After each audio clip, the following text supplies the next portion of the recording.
Mark Hurley reflected on his life as he sat alone in the dark. He thought he had it all: a great job, a nice house, and a loving wife.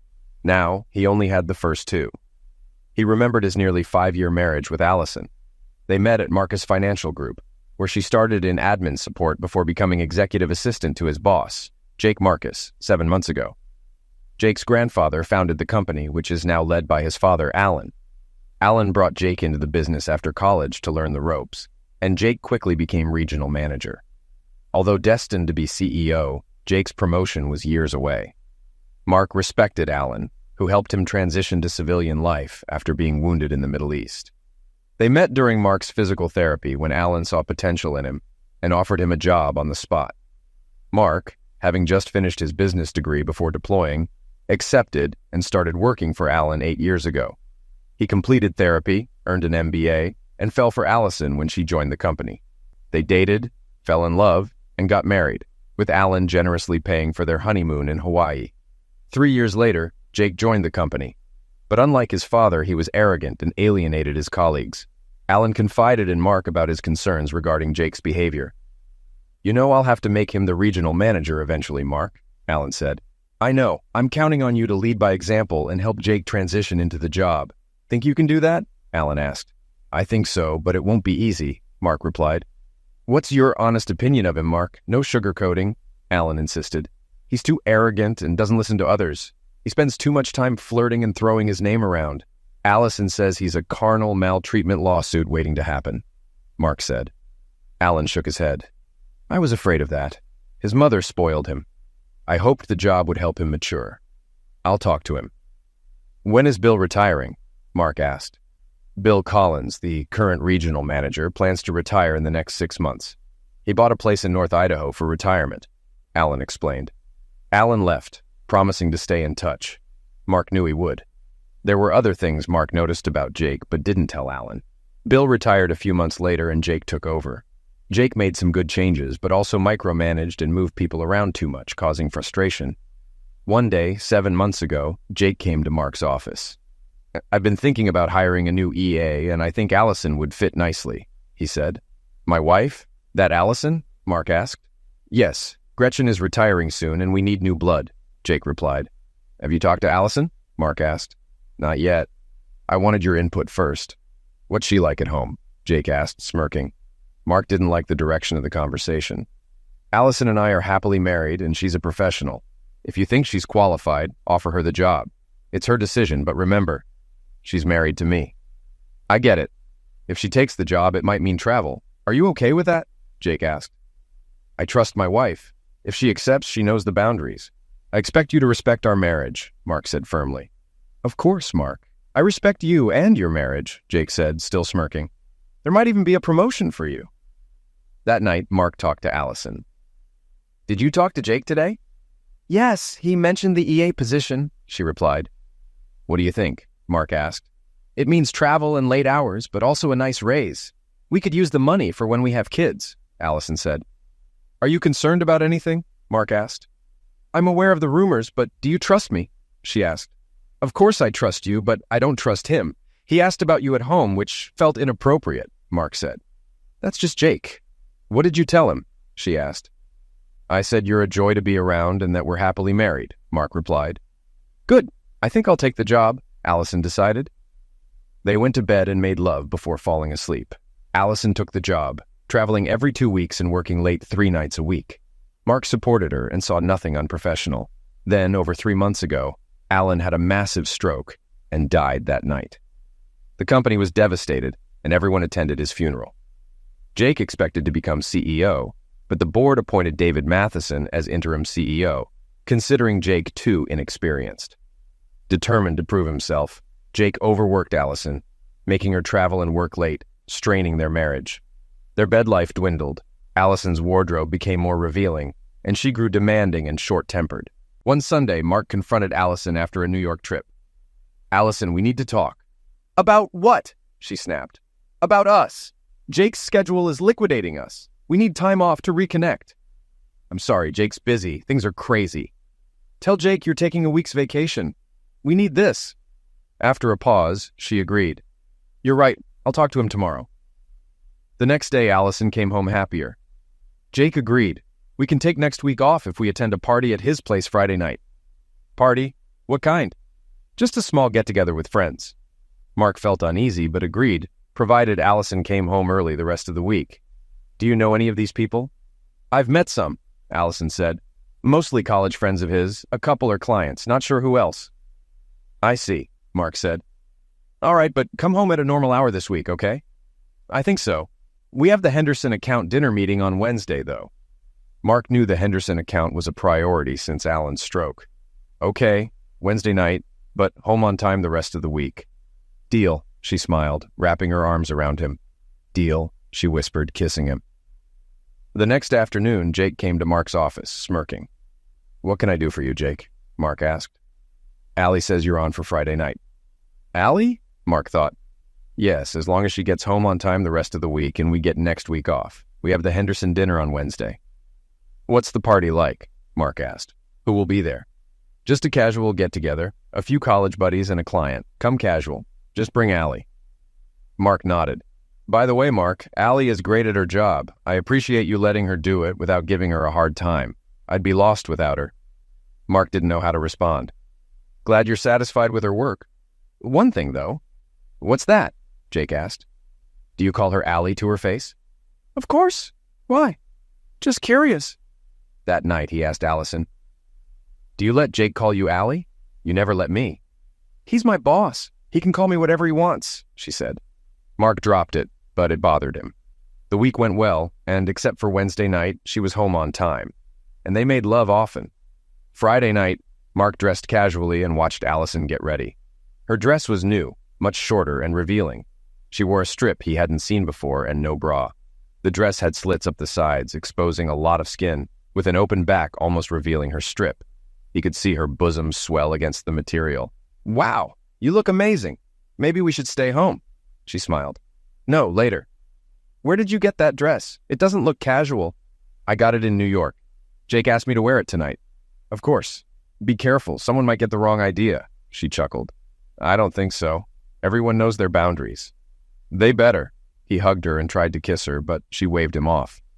Later. I don't want to mess up my makeup. They drove to Jake's townhouse in a ritzy part of town. When Jake opened the door, Mark smelled marijuana and felt uneasy. 3 young men were introduced, John Whitehead, George Franklin, and Alan Jenkins, who worked for Henderson. Guys, this is Mark Hurley, Jake said with a grin. Mark, meet John, George, and Alan. Mark shook hands and wondered why Jake called him the man of the hour and didn't introduce Allison. My God, Allie, you look hot in that dress, Jake said. The men nodded appreciatively as Allison modeled the dress. Mark didn't like Jake's reaction. Let me get you drinks. Allie, white wine? Mark? That's fine, I don't drink much.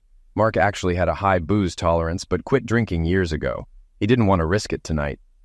Jake returned with drinks. Allison took a big sip, while Mark took small sips, staying sober. Jake invited everyone to the living room. Mark noticed Allison sat on a love seat, and Jake quickly sat next to her. Mark took a seat opposite them, watching closely. Sorry, old buddy, force of habit, Jake said. No problem, Mark replied, glancing at his wife. They chatted until Jake asked, My dad said you were in the Marines? Yes, 5 years before a medical discharge, Mark answered. John asked, You ever see combat? Eliminate anyone? Mark nodded. Both. Allison looked surprised. You never told me that.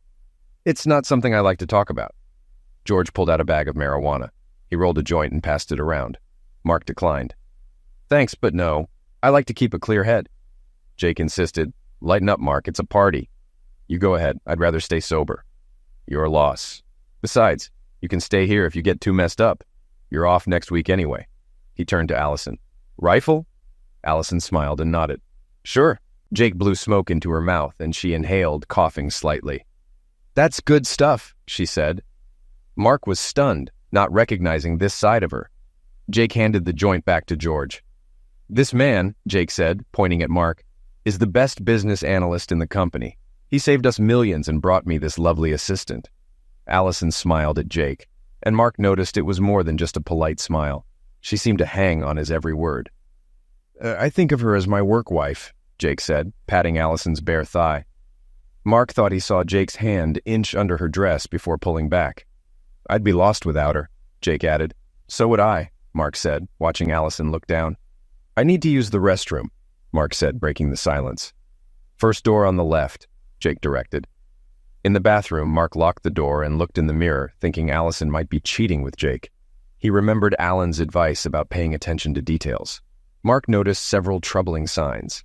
Allison's revealing dress, her interaction with Jake, her sudden pill use, and Jake calling her his work wife. He decided he needed proof. He discreetly started a video recording on his phone. Returning to the room, Mark saw Allison sit up quickly, with white powder on her nose. The others had it too. Mark sipped his drink and saw undissolved powder at the bottom. What the hell? He felt suddenly tired and incoherent. Are you okay? Allison asked. Jake and the men stood up, with Allison grabbing Jake's arm. Mark tried to stand, but couldn't. Take a nap, Mark, Jake said as the men put his feet up. Allison removed his shoes, and Mark noticed her strip on the love seat. Allison covered him with an Afghan. I'm sorry, Mark, I really do love you, she whispered, kissing his forehead. He fell into a deep sleep. When he woke, the house was dark and silent except for snoring upstairs. He realized he'd been out for over 3 hours. He stopped the video recording and crept upstairs. In the master suite, he saw Allison unclothed on Jake's bed with one leg over him. One of the 3 men was also undressed next to her. The other 2 were asleep, one on a couch and the other in a recliner. Mark quietly returned downstairs. He needed to find out what they dosed him with, so he rummaged through Jake's kitchen and found a Tupperware container. He poured the drink into it and sealed it. Back in the front room, he took Allison's keychain from her purse and found an unfamiliar key. He pocketed it, then grabbed Allison's phone, intending to check it later. He placed his wedding ring on her purse so she'd see it, put on his shoes, and crept to the door. Details, he thought. He looked for a security system, but didn't see one. The unfamiliar key fit the door perfectly. He locked the door behind him and quietly left, not turning on his car lights until he was on the street. He drove to a convenience store and called his old friend R.K. Evans, who ran a private investigative firm. Hello? A sleepy R.K. answered. Hey, R.K., it's Mark. Sorry to call late, but I need your help. What's up, Mark? You need bail or something? Not quite. Can you be at my place in 20 minutes? Yeah, sure. Everything all right? I'd rather not talk about it over the phone. Gotcha. See you in 20. Thanks, buddy. Semper Fi. Hoorah, R.K. replied. Mark bought a 12-pack of beer and cigarettes. He hadn't smoked since leaving the service, but needed something to calm him. At home, he put the beer in the fridge, lit a cigarette, and sat on the couch, using a candy dish for an ashtray. R.K. arrived, and Mark offered him a beer. He explained the night's events. Holy crap, R.K. said when Mark finished. Mark handed him the container with the dosed wine. Can you get this analyzed? R.K. nodded. It'll be Monday or Tuesday before I get results. I need everything on Jake Marcus, John Whitehead, George Franklin, and Alan Jenkins. Jenkins works for Henderson Manufacturing. Here's a video of them. Got it, R.K. said. Do you want surveillance inside Jake's place and yours? Yeah, if you can. I have a key. I didn't see a security system. R.K. took the key. No problem. How'd you get this? I took it from Allison's keychain. R.K. nodded. You probably can't use any video from inside his place as evidence. I figured. This is personal. I understand, R.K. said. Mark handed him an extra key to his house and the security system code. I can set up equipment now, R.K. offered, returning the key. High-def cameras, audio, even record landline calls. Do it, Mark said. How much will this cost? Don't worry about it. You saved my skin in the Middle East. This is the least I can do. Thanks, old friend. At least let me cover your costs. All right, R.K. said. Let's go through the video for clues. Mark started the video from the beginning. Stop right there, R.K. said. Mark paused it. Back up a bit. They watched as the camera captured Allison finishing a line of white powder on the coffee table. Mark stopped the video. Damn, Mark said. I saw her just as she sat up. That definitely looks like powder on the table. Yes, it does, R.K. replied. Interesting. Have you ever known Allison to use pills? Mark shook his head. No, never. Let's see what else is on here. Mark resumed the video, and they watched as he sat on the couch across from Allison. Hold up. Mark paused the video. What's that on the love seat? R.K. asked. Mark looked closely. It's Allison's strip. I saw it before I passed out, but thought I was imagining it. She must have taken it off after I went to the bathroom. He resumed the video, and they saw when the pill affected Mark. The camera showed him lying down, with the others looking down at him. They heard Allison ask if he was okay and Jake telling him to take a nap. Allison then leaned over and whispered in his ear. "You sure you don't want to tie him up and make him watch us?" George asked. "No," Allison said. "This is enough for one night. We have all week." "We can always step things up if he doesn't go along," Jake said. "You know John swings both ways. Maybe he could show Mark the other side," he added, laughing. Mark's face turned red as he heard Allison join in. "I'd like to see that," she said. "Really?" John asked. "You'd let me screw your husband?" "Sure, why not?" she said. "Maybe if you're nice, you can get him to do more." They all laughed again. "I've never done a Marine before," John said, "but I doubt he can give as good a head as you." Mark fought the urge to throw his phone. "Seriously, Jake, is he going to be okay? You didn't give him too much, did you?" Allison asked. "Nah, he'll be fine," Jake said. "He'll sleep for about 12 hours and wake up with a headache. He'll think he drank too much. Tomorrow I'll introduce him to the really hard stuff. By next week, old Mark will be a powder user. Maybe I'll even have him work the street for me. Too bad dear old Dad isn't around to see his golden boy fall." "Is that why you hate him?" Allison asked. "That's all I heard about in college," Jake said. "How Mark went to school while serving and fighting for America. How he worked hard while defending the country. Sometimes I thought Dad would rather have Mark as a son than me. Well, guess what, Dad? I'm Mark's boss now. I have Mark's woman, and by next week your golden boy will be a powder user." They all laughed. "Are you boys with me?" Jake asked. They all said yes. "What about you, Allie? Are you with me? If not, you'll be on the street with him." "I'm with you, sweetie," Allison replied. "I've grown to love this too much to walk away." They assumed she was referring to Jake's manhood. "All right then," Jake said. "Let's go upstairs and start the real party." "Goody," Allison said, heading upstairs. "This time make me airtight." The video recorded sounds of lovemaking from the bedroom. Mark stopped the video and put his head in his hands. RK placed a reassuring hand on his shoulder. "This is going to be tough, but we'll get you through it," RK said. Mark nodded. "Thanks, RK." "What will you do?" "I'm divorcing her." "No doubt about it." "I understand." "Why don't you get away for a few days? Let me handle this." "What are you planning?" Mark asked. "It's best you don't know. We just witnessed a criminal conspiracy. Someone will go to jail, but we need you safe." "But I can help," Mark insisted. RK shook his head. "No, you're in danger. Remember Gunny Johnson? He's in Vegas now. He owes me favors and can set you up with a place." "Okay, let me wire the place for audio and video first," Mark said. "Stay focused, understand?" "Yes, thanks, RK. You're a good friend." RK smiled. "Semper Fi, bro. Do or die." "Hurrah!" Mark replied. Mark went to the porch with a beer while RK wired the rooms and tapped the phone. He set up the audio and video to be stored on a cloud server and gave Mark access details and the switch for the system. "I'll call Gunny tomorrow and let you know. Don't do anything stupid. Understand?" "I understand, RK." "Good. Hang tough, my friend. I'll be in touch." "Thanks again for everything," Mark said. After RK left, Mark turned on his computer and checked his bank accounts. He still had an account in his name from before the marriage, into which he had been depositing 10% of his earnings. Originally meant as a surprise for Allison, he transferred half of their joint account funds into this old account and paid off and canceled their joint credit cards. He still had a personal credit card from his original account. He packed clothes for a few days and loaded the suitcases into his car. Inside the house, his eyes fell on their wedding portrait over the fireplace. Filled with rage at her betrayal, he shredded the portrait with a hunting knife and tossed all photos of Allison into the fireplace. He also added her wedding dress, but decided to wait before burning everything, wanting her to witness it. Grabbing a beer, he emailed the incriminating video to himself and verified it on his laptop. He wrote a carefully worded letter to each board member and David, the interim CEO, detailing what had transpired. He reminded the board about the morals clause in Jake's employment agreement and the potential lawsuits and scandals his actions could cause. He expressed his respect for Alan and hoped the board would act appropriately.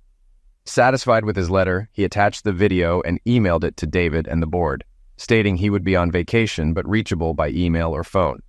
He expected a response by Tuesday and planned to be away by then. He sat back, lit a cigarette, and watched as the heat burned Allison's face in the photo, feeling a sense of grim satisfaction. He unlocked her phone using the code he had set up for her. Going through her texts, he became even more furious. They had been sleeping together for at least 6 months, but in the last 3, Allison had started openly disrespecting him. He found numerous pictures: Jake undressed, Jake and Allison kissing and dancing in a nightclub, likely in New York, and explicit photos of Allison with multiple men. There were videos, too, showing Allison having lovemaking with Jake and others, including the 3 men from the party. He realized this was what she had been doing on her work trips. He copied everything and emailed it to himself using her phone. By then, he had downed 6 beers and smoked half a pack of cigarettes, using her face in the photos as an ashtray. Seeing the sunrise, he knew Allison would wake soon and discover he had left. Expecting her to be up within an hour or 2, he grabbed his loaded rifle, locked the door, and lay on the couch, trying to get some sleep. Allison woke at 8:30, checked the clock on Jake's nightstand, and went to the bathroom to clean up. Jake and the others were awake by the time she came out. Jake threw on a robe and looked at her. "Want to go downstairs and start breakfast?" Jake asked. "Mark will probably want coffee if he's waking up." "Sure," she said, tossing on a robe and padding downstairs. She started a pot of coffee and went to wake Mark in the living room, but he wasn't there. The Afghan was tossed aside and his shoes were gone. She ran around checking the bathroom, but he wasn't there. She saw the car was gone and his ring on her purse. "Oh, crap," she gasped, running upstairs. Jake stopped her in the bedroom. "What's wrong?" "He's gone." "What do you mean, gone?" "He must have woken up and left. He took the car and left his ring." "Call him and get him to come back." "Okay," she said, running downstairs. She put Mark's ring in her purse and looked for her phone, but couldn't find it. By then, Jake was downstairs. "My phone is gone." "Use the house phone." "You don't understand. It's full of texts, pictures, and videos you sent. If he has it, he's seen them." "Don't worry. Just get him over here. We'll handle it. Now call him." Allison picked up the house phone and nervously dialed Mark's cell. "Hello?" Mark answered, sounding groggy. "Mark, sweetie, it's me." "What the hell do you want?" he growled. Allison recoiled. He had never spoken to her like that before. She realized he must be super pissed, but she had no idea just how much. "Mark, honey, you weren't here when I got up, and I was worried. Are you all right?" "What the hell do you care, witch?" "Sweetheart, I need you to come pick me up at Jake's house. Can you do that, please?" Mark laughed. "Screw you. I may have been clueless yesterday, but not anymore. You don't get to call me sweetheart or honey ever again. Mark, please don't be angry. I do love you." "Yeah, right, witch. Tell me another one." "Mark, we need to talk." "Damn right we do." "Then come pick me up at Jake's so we can talk on the way home." "Wrong answer, witch. I'm not coming over there. If you want to talk, walk or call an Uber. The only thing we need to discuss is how to split everything up." "What do you mean, split everything up?" "That's what happens in a divorce, witch." "I don't want a divorce. Can't we work this out?" "I didn't want to be dazed and cucked either. Get home if you want to talk, but don't let Jake or anyone else come here. I'm armed, and I'll blow their heads off if they step foot in my house. Got it?" "Okay, I'll call an Uber. Do that and bring cash, or your ATM card." "Why?" "Because your credit card doesn't work anymore." "Why doesn't it work?" "I canceled it last night." "Oh," she said quietly. "By the way, know where my phone is?" "Yeah, it's here on the coffee table." "Got an interesting collection of pictures and videos. Now I know what you've been doing these last 3 months. They'll help my divorce case." "Oh my God, Mark, I'm really sorry. I never wanted to hurt you." "Shut up, witch. Save your excuses for someone who cares. If you want to talk, do it now and come alone." "I'll be there, Mark." Ending the call, she looked at Jake. "Well?" Jake asked. "He's not coming. I have to go there to talk to him." "All right, we'll take you then." She shook her head. "No, he's armed. He said if any of you show up, he'd eliminate you. I've never heard him so angry." Jake thought for a moment, then went to his study. He came back with a syringe. "Here's the plan. Put this in your purse. Call an Uber, and we'll follow you to your place. When you get a chance, inject this into his arm. Then call me. We'll pick him up and put him in my trunk." "What is it?" she asked. "A special concoction, some dope, smack, and something to knock him out. It works fast and won't hurt him. Just stick him with it and call me when he's out. Got it?" He handed her the syringe and she put it in her purse. "Okay," she said. "Just promise you won't hurt him." "We'll do our best. Right, boys?" he said, looking at the 3 men who laughed. "Call for your ride." She arranged an Uber to pick her up in 30 minutes and went upstairs to finish getting ready. When the driver arrived, she left. Jake and his friends followed, parking a block away. They didn't notice the white van parked across the street. A few minutes after speaking to Allison, Mark's phone rang. It was RK. What's up? Mark asked. Just wanted to let you know my boys picked up a conversation between your wife and her accomplices, RK said. What? Mark asked. Modern technology, my friend, RK said. A parabolic microphone picked it up. Your wife is getting an Uber, and her buddies are following. They're planning to dose you and kidnap you. It's in her purse. She'll hit you with it when she can. My boys will follow Jake and his crew. Damn, Mark said. Yeah, RK said. Be careful. I'll text you when they leave. Turn on the surveillance gear when she gets there, and I'll monitor it. I'm just down the street. I'll call the cops when needed. Be ready. Okay, thanks. About half an hour later, Mark got the text. On the move. Showtime, Mark muttered. He had about 20 minutes before they arrived, so he stashed the rifle where Allison wouldn't find it easily and turned on the surveillance gear. In the kitchen, he grabbed a Ziploc bag for the syringe and a tissue. Watching from the window, he saw the Uber pull up and Allison nervously exited the car, clutching her purse. He turned on the fireplace, setting the photos and her dress ablaze. When she walked in, she grimaced at the cigarette smoke. Her eyes widened at the sight of the burning portrait and her wedding dress. You're burning my wedding dress? Our pictures? Mark, why are you doing this? Tears streamed down her face, but Mark was unmoved. I wanted you to see what your actions have done to us. She glanced at the beer bottles and cigarette butts in her candy dish. I thought you had a low booze tolerance, and I never knew you smoked. I quit smoking, and as for drinking, I get mean when drunk.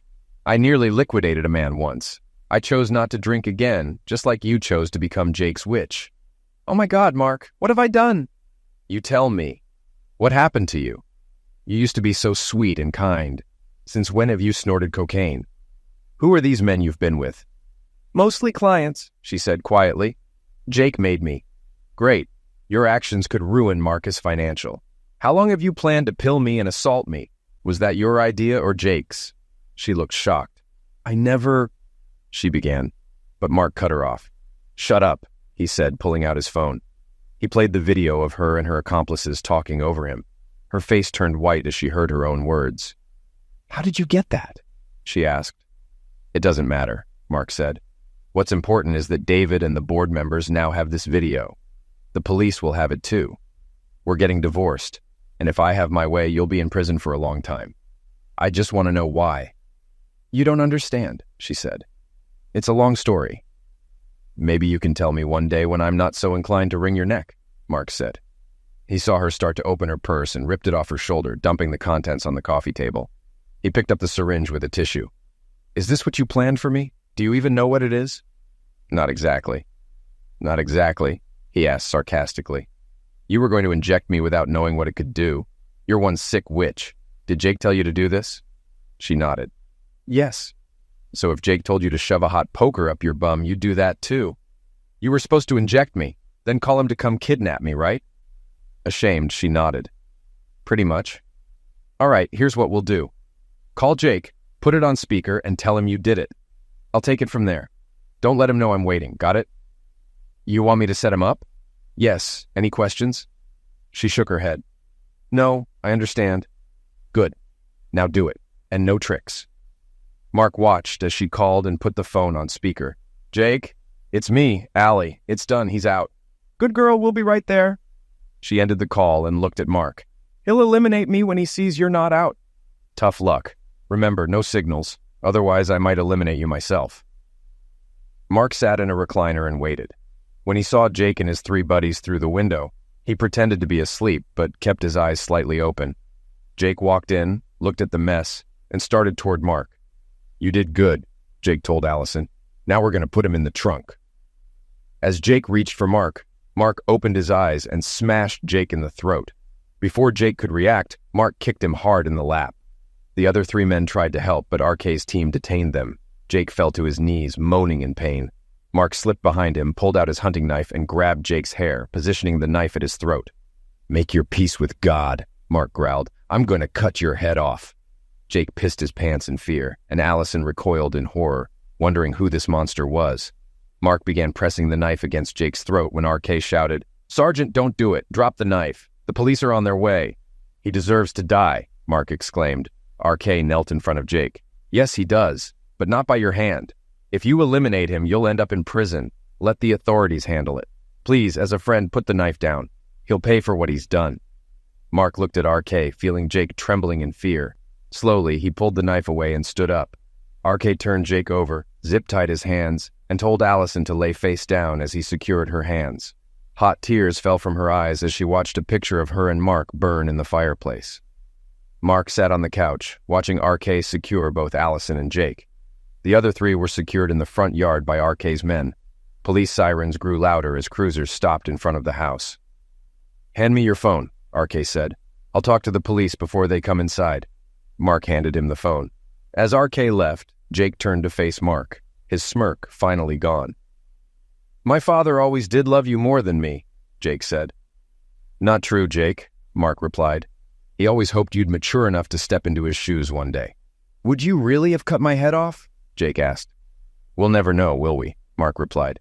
"But I promise you, where you're going, you'll meet people who won't hesitate like I did. And if you come after me again, I won't hesitate either." Jake laid his head back in silence. 3 large police officers entered, surveyed the scene, and read Jake and Allison their Miranda rights before escorting them to the cruisers. One officer picked up the syringe in the plastic bag from the coffee table. "Is this what they plan to use on you?" he asked Mark. "Yes, it is," Mark confirmed. The officer took Mark's full statement and said, "You were lucky. You know that?" "No, my fellow Marine had my back." The officer smiled and nodded. "Semper Fi," the officer said, shaking Mark's hand. "Ura," Mark responded. After the police left, RK joined Mark on the couch. "Got another one of those?" he asked, pointing at the beer bottles. "Think I have 1 or 2 left. Kinda early for this, don't you think?" "After this?" "No," RK said as Mark handed him a cold bottle. "How are you holding up?" "Okay. Feels like Iraq. I need to decompress." "Yeah, about that. I talked to Gunny. He'll take care of everything if you want to hang out in Vegas for a few days. Here's his number." "I might do that. Got some things to handle here first." RK handed Mark 2 cards. Gunny's number and a divorce lawyer, Michelle Hawkins. "She hates cheaters and expects you at 8 a.m. Monday." "Thanks for everything," Mark said. "Semper Fi, bro. Do or die," RK said. "Ura," Mark replied. After finishing their beers, RK stood up. "You have some cleaning to do. I'll be by later to get the surveillance gear." RK left, and Mark started cleaning the house. That afternoon, Mark received a call from David Matheson. "Mark, this is David Matheson," he said when Mark answered. "Yes, Mr. Matheson, what can I do for you?" Mark asked. "Call me David. I got your email and saw the video, as did the board. We agree with your letter, which was impressive." "Thank you, David." "You're welcome.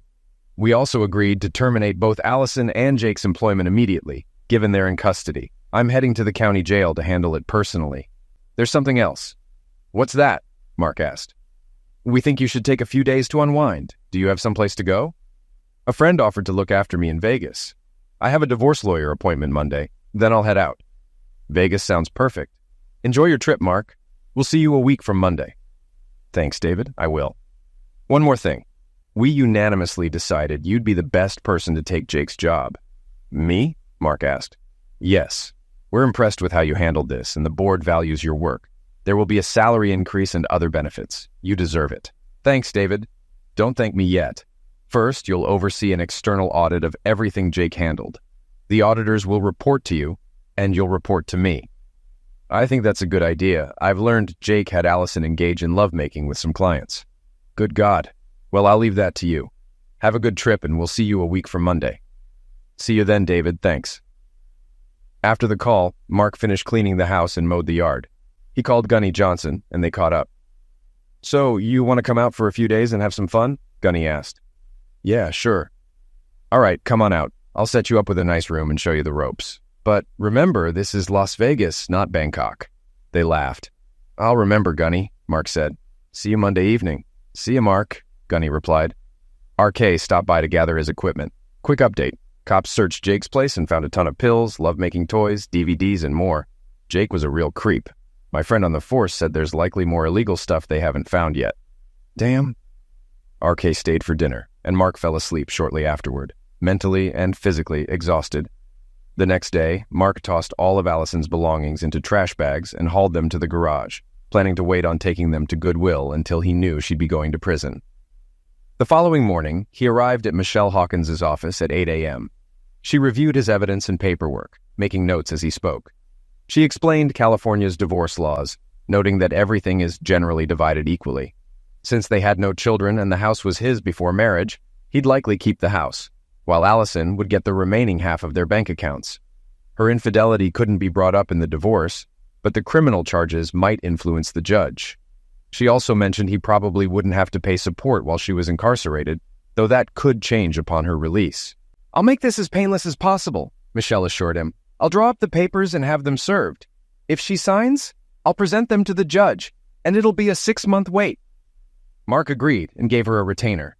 Before heading home, he stopped by the county jail to inform Allison he was filing for divorce. Sitting at a table, he watched as she was brought out, looking haggard in an orange jumpsuit. They picked up the handsets to communicate through the plexiglass shield. "Hello, Allison." "Hello, Mark. I wanted to let you know I'm filing for divorce. I saw an attorney today." "I figured you would," she said. "When is your arraignment?" "Tomorrow morning. The prosecutor is asking for no bail." "That's probably best. Now tell me something honestly." "What's that?" she asked. "What happened to you?" She looked down, embarrassed. Things were going well at first. Jake seemed like any other executive.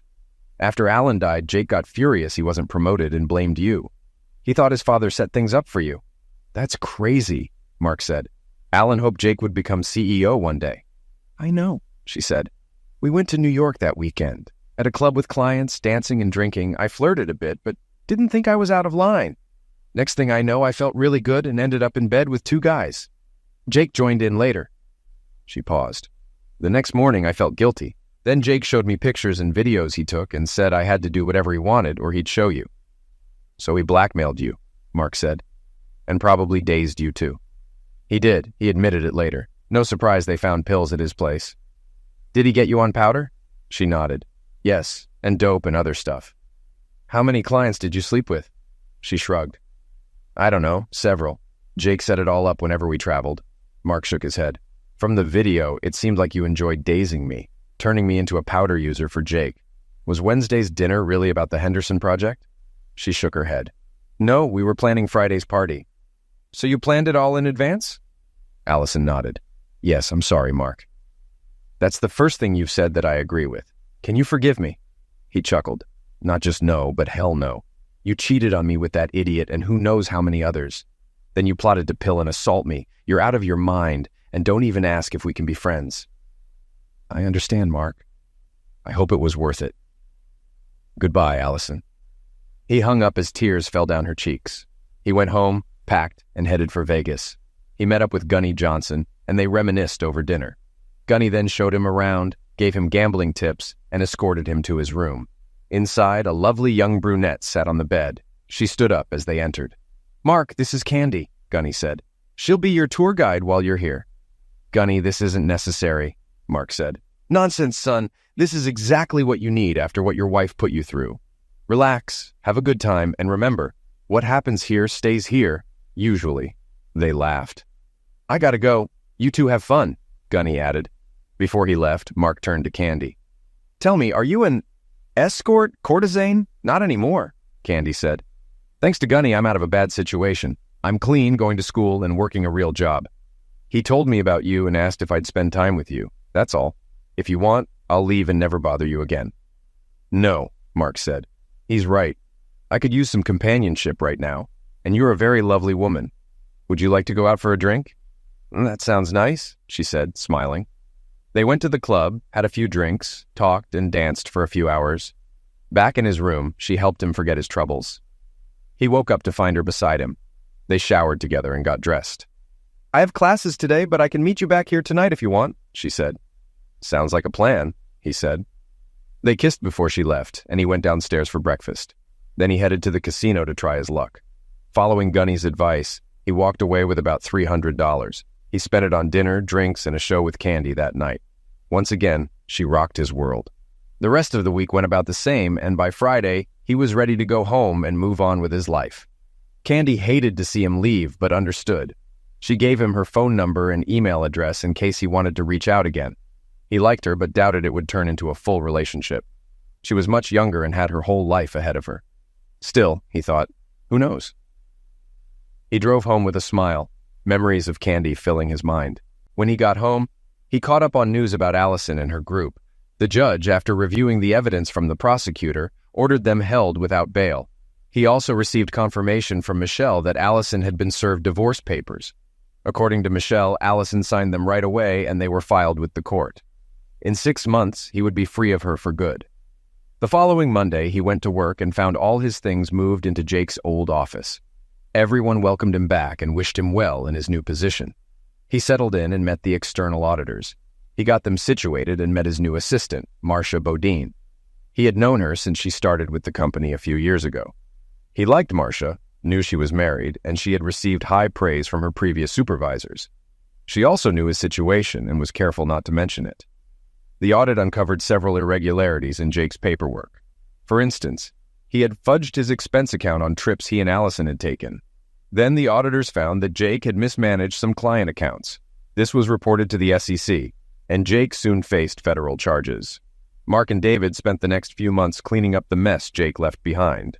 Luckily, they didn't lose any clients thanks to their quick response, but they had several uncomfortable conversations with other executives who were understandably upset. Meanwhile, Mark stayed in touch with Candy, mostly through emails. Eventually, she told him she had met someone at school and they were serious. He wasn't surprised and wished her well. At the same time, Allison and Jake's trials dragged on with more charges and motions. Mark found himself testifying against his wife and her accomplices, even though her defense team tried to discourage him, saying he wasn't required to testify against his wife. "I may not be required to, but I want to," he told her lawyer. "Besides, in a few weeks, she won't be my wife anymore." The jury was stunned by his testimony, and even more so when the video Mark took that Friday night was played for them. Finally, the day came for the jury to announce their verdicts. Mark and David sat in the courtroom, watching as Allison, Jake, and the other 3 men were brought in. None of them could meet Mark's gaze. By now, the trial had become a media spectacle. The court was called to order, and the judge asked if the jury had reached a decision. The foreman stood and confirmed they had. Everyone held their breath as the judge read through the charges, which included conspiracy to kidnap and assault. Jake faced additional charges related to the pills found in his townhouse and the lewd photos and videos he had with other women. They were all found guilty on every charge. The judge set the date for sentencing, and the 5 convicted conspirators were led out of the courtroom. Mark and David walked out, brushing past the throng of reporters pushing cameras in their faces. About 10 days later, the sentencing took place. The judge made it clear he was thoroughly disgusted with all 5 of them and essentially threw the book at them. Jake's 3 buddies got the lightest sentences but still faced 20 years in prison. Allison was sentenced to 25 years to life, and Jake received 50 years to life for his crimes. He would also face federal charges brought by the SEC to be handled in federal court. Allison sobbed as she was led out of the courtroom, while Jake looked down in shame as he was taken away. Jake's time in prison ended about 6 months later, when he was found decapitated in the shower, having angered the wrong people who didn't like his smug attitude. A month after the sentencing, Mark was in his office going over some paperwork when Marcia buzzed him on the intercom. "Mr. Hurley, there's a Dr. Kristen Marcus here to see you." The last name caught Mark's attention. "Send her in." The door opened and Mark saw an attractive blonde enter his office. Her hair fell below her shoulders and she wore a skirt that fell just below her knees. She smiled as she approached, extending her hand. "It's great to finally meet you, Mr. Hurley." He shook her hand and invited her to sit. "Please call me Mark. Would you like something to drink? Coffee? Tea?" "Coffee would be wonderful. Black, please, and call me Kristen." Mark asked Marcia to get them each a cup of coffee and sat down as his assistant left the office. "Marcus," Mark said, looking at her. "Are you related to Alan? His daughter, perhaps?" She smiled and shook her head. "No, I'm his niece." "I see. I'm surprised we haven't met before. I thought I knew everyone in Alan's family. I've been quite busy. I was in France when Uncle Alan died and couldn't make it back for his funeral." "So, what can I do for you?" he asked. "I just wanted to meet the man who took my idiot of a cousin down." "I take it there's no love lost between you two?" She shook her head. "No, none," she said quietly. "I'm just glad he's finally paying for his crimes. I'm really sorry for what he did to you. From what I know, you didn't deserve any of it, and I'm sorry. I've heard a lot about you from my uncle." "So, I see you're a doctor. Are you a medical doctor?" "No, I have a PhD in business and economics. I teach at UCLA." My uncle and I shared many interests, but I'm more focused on academics. And no, I'm not interested in moving into the corner office upstairs." Mark laughed at that. They talked for a while longer before she said she had to get back to work. Mark didn't want the conversation to end, and, truth be told, he was interested in this woman. "Listen, Kristen, I'd love to continue this discussion over dinner, that is, if you don't mind being seen in public with a lowly MBA. She smiled and her eyes sparkled. "There's nothing lowly about being an MBA, and I'd love to be seen with you in public. Dinner sounds great. How about Red Lobster tonight at 7 o'clock? She handed him a card with her number and address. "Red Lobster it is," Mark said, taking the card from her. "I'll pick you up at 6:30 if that works." "I'll see you then." "Mark, it's been great meeting you," she said before walking out. That evening, Mark learned from Kristen that Jake had tried to assault her when she had just turned 18. Ashamed and afraid she might be blamed, she never said anything but avoided Alan and his family as much as possible. She also avoided relationships with men because of Jake's actions and spent months in therapy while in college. He told her about his experience with Jake and what happened with Allison. Kristen was shocked, but not surprised. "I'm so sorry. You deserve much better." Mark and Kristen dated for several months, falling in love. She nearly tackled him to the floor, smothering him with kisses when he asked her to marry him. "I take it that's a yes?" Mark asked when she finally let him breathe. "No, that's a hell yes," she said. "Now carry me to bed and ravish me properly." "Yes, ma'am," Mark said, carrying his bride-to-be upstairs. Yes, he thought, things were looking good.